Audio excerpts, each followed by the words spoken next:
What's up, YouTube? I'm Mike, and today I'm back with a third video, cranking out the content today for you guys. I'm getting ready to go to the gym, and I thought, excuse me, I thought I'd make a quick update video about my experience with GHRP-6, growth hormone releasing peptide 6. The reason I initially purchased this peptide is because it is a ghrelin agonist. It was originally believed that growth hormone releasing peptide acted on the growth hormone secretagogue receptor, and due to subsequent discoveries, the hormone ghrelin is now considered the receptor's natural endogenous ligand. Look at that. I was reading that from the Wikipedia. Gotta fuck with you. So the reason that I purchased GHRP-6 is not as an actual growth hormone secretagogue. The reason that I purchased it is because I was trying to experiment with another I was trying to compare it to another ghrelin agonist that I have thoroughly enjoyed, which is MK677. So I commented on this peptide a few times in some videos this month, and when I initially tried it, I was not really feeling it. I thought it was causing some nausea post-inject, like many hours post-injection, and so I was kind of undecided about it. Unfortunately, I started using it in the middle of my acute liver injury, my drug-induced liver injury debacle, and it seems now, after further testing, that the GHRP-6 was not at all to blame for the nausea. So in the absence of using MK677 at the moment, I have been using GHRP-6 almost daily. I believe I'm taking about it's really hard to dose. I've got it diluted, or I've got it reconstituted to 100 micrograms for every 3 units on an insulin pen. But it's still hard to eyeball that small of amount. So I'm taking about 100 milligrams a dose, and I'm taking anywhere between 2 and 3 doses a day, just depending on how my appetite is going. I was going to report that one of the definitive upsides to the GHRP-6 seemed to be that it does not cause lethargy. And then I had some relatively, I definitely got some lethargy yesterday after pinning 3 doses the day prior. I've not experienced it as much today. It is decidedly less lethargy than using MK677. That could be because my understanding is that if you ingest carbs in and around the window of administering the GHRP-6, that it strongly blunts its growth hormone releasing properties. So it could be that the reason I'm not experiencing as much lethargy is because I'm blunting the actual growth hormone releasing side of things, and that's causing the lack of lethargy. It also could just be due to low dosage. So my understanding, and I'm open to be, again, I don't claim to know everything about this peptide. It's brand new to me. My understanding is that it is decidedly different than human growth hormone, where when you're actually injecting GH, you're getting exogenous GH. Whereas when you inject GHRP-6, you're actually triggering the ghrelin receptor to tell your body to make more of its own GH. And so whatever GH release you get is actually endogenous production. It's actually just stimulating your body to make it, rather than exogenously applying it. So some people may want to argue that that's healthier than taking GH, but again, the growth hormone side of things is not what I've been interested in. What I've been interested in is how it would affect my appetite, and that's what I've actually come to really truly love about this peptide. When you take MK677, you in my case, like I started out taking 5 milligrams twice a day, and then I increased my dose. And you take the dose, and I think it's relatively long acting. It's like 12 hours. I think is the activation period of the MK677. I may be wrong about that, but it seems to stimulate appetite for an ongoing period of time. I can certainly take my last dose of MK677 in the evening and wake up first thing in the morning, some 12 hours later, or more, with a ravenous, uncontrollable appetite. One of the most negative side effects for me of the MK677, besides the lethargy, was that sometimes it would make me just ravenously hungry when I didn't want to be. It would interrupt my sleep, basically. Like, I would wake up earlier, I hadn't gotten a full night's rest yet, and I would wake up so fucking hungry that I could not go back to bed until I got up and made something substantial to eat, which is really annoying when you're trying to get a good night's rest.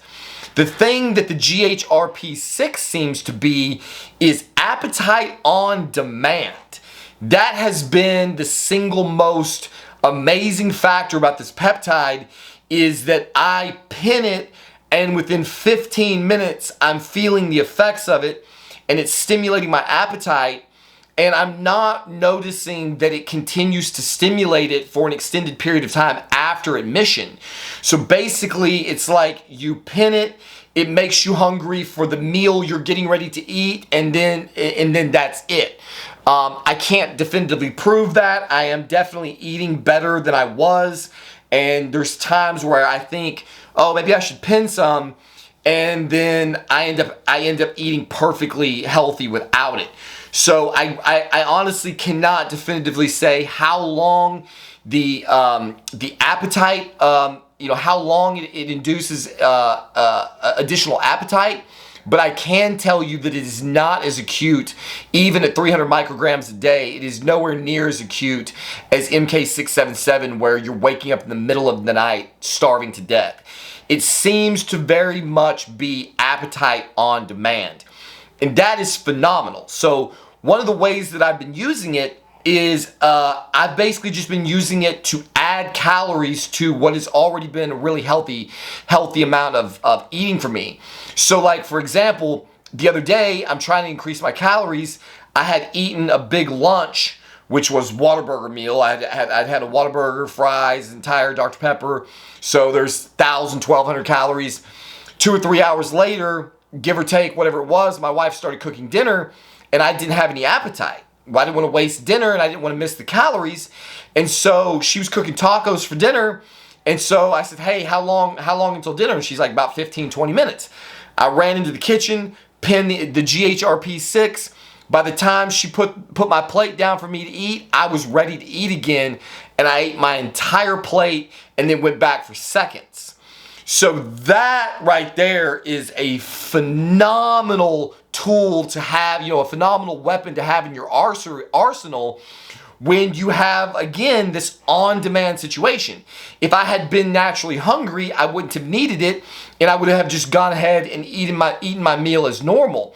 But because I had an unusually large amount of calories at one time, and I wasn't ready for dinner, I had the power to just make myself ready for dinner and then eat a really healthy dinner, and I've been gaining weight very rapidly. So since I started in the gym a week ago, I'm up 6 pounds. I haven't weighed today.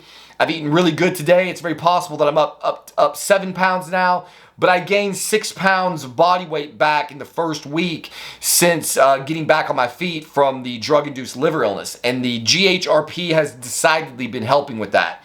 So obviously I'm having a much different experience with this now than I did. So I do have a couple of concerns, though. The concerns that I have do relate to the growth hormone side of things. Because I don't know how much growth hormone I'm getting, because I'm eating in and around the dosing protocol, I'm concerned about having growth hormone kind of all over the place. I always try to steer clear of that in anything that I'm taking. So one of the advantages to the MK677 is it's got a known bioavailability, it's got a known release rate, and so if I'm taking it, say, every 12 hours, I'm going to have relatively stable amounts, or at least consistent amounts, of growth hormone release in my body. with using the GHRP-6 almost as just kind of like a as needed kind of a drug, there's no consistency to how much growth my body is actually releasing. And so it could be scattered all over the place, and I don't know what effects, if any, that will have. Maybe you could argue that that's better for not, creating any kind of negative feedback loop. Some people say that if you're injecting GH every single day, that your body stops producing it in the same way that your body stops producing testosterone in the presence of exogenous hormones. And so maybe the fact that I'm just willy-nilly, pinning a growth hormone agonist, in random quantities at random times, maybe it will only have additive effects. But I have no way of knowing, and I'm only about a week into this experiment. So that basically forms the source of my biggest concern. Is I can't know how much GH I'm getting because I don't know how much the carbs I'm eating are blunting its effect, and I'm not taking the GHRP on any kind of schedule. I'm just taking it when it's necessary. And so again, like I said, I just don't have any definitive way of knowing what's going on the GH side. As far as an appetite agonist, it has been doing a very, very good job. I'm not feeling the flush that I was feeling in the beginning. I'm feeling a lot less negative side effects. The only other thing is occasionally when I've pinned it, I've almost seemed to have like a local allergic reaction or something. I'll pin it and the skin, like immediately around the spot that I pin, will get red and itchy. It lasts for 15 minutes, maybe half an hour, and it goes away. That's not something totally unusual. I've had that happen with peptides before. I don't know what causes it. Maybe nicking a capillary. I don't know what it is. But sometimes the area will just turn red and be itchy. Aside from that, I've had very limited lethargy from it. I did last night. Suddenly start feeling a little tired before dinner and just fell asleep in bed. My wife came and got me before dinner, and I think I actually pinned some more GHRP and then ate dinner. So the lethargy has been decidedly less. I'm experiencing no negative side effects like headache, nausea, basically anything. The appetite that it provides is immediate and on demand, and it has not been something that was uncontrollable. It's not making me ravenously hungry to the point where I would be massively overeating. Unfortunately, I've not been checking my blood sugar. I don't think it's supposed to affect it, but it might. I've never had blood sugar problems at all with any of with MK, with GH. My blood sugar is always, I have the opposite problem. I have low blood sugar. So these drugs, if they're increasing my resting blood sugar rate, it only seems to be helping to offset my natural blood sugar crashes. I've not had any kind of diabetic type situations going on at all. So again, this is very early on in the testing, but right now I don't really have anything but positive things to say about it. So if you are looking for a growth hormone agonist that you don't have to really worry about it getting out of control and causing you to eat a lot of food or to gain a lot of weight, definitely consider giving GHRP-6 a try. Obviously, this is not medical advice. Don't break any laws. I suspect this is something that my wife may employ at some point because of the fact that, again, you don't have to worry about overeating. You can decide if and when you need it. So if you're having a bad day and you're struggling to get your calories in, whatever's going on, maybe you're feeling moody or emotional, maybe there could be a lot of factors where your natural appetite is just not getting it done and you just need that little boost to help. And then bang, 100 micrograms of GHRP-6, wait 15-20 minutes, and you'll be ready to eat what so far has been a relative, very healthy portion, and then go about your day with little to no side effects. So there you have it. As always, thank you for watching this video, and we'll see you on the next one.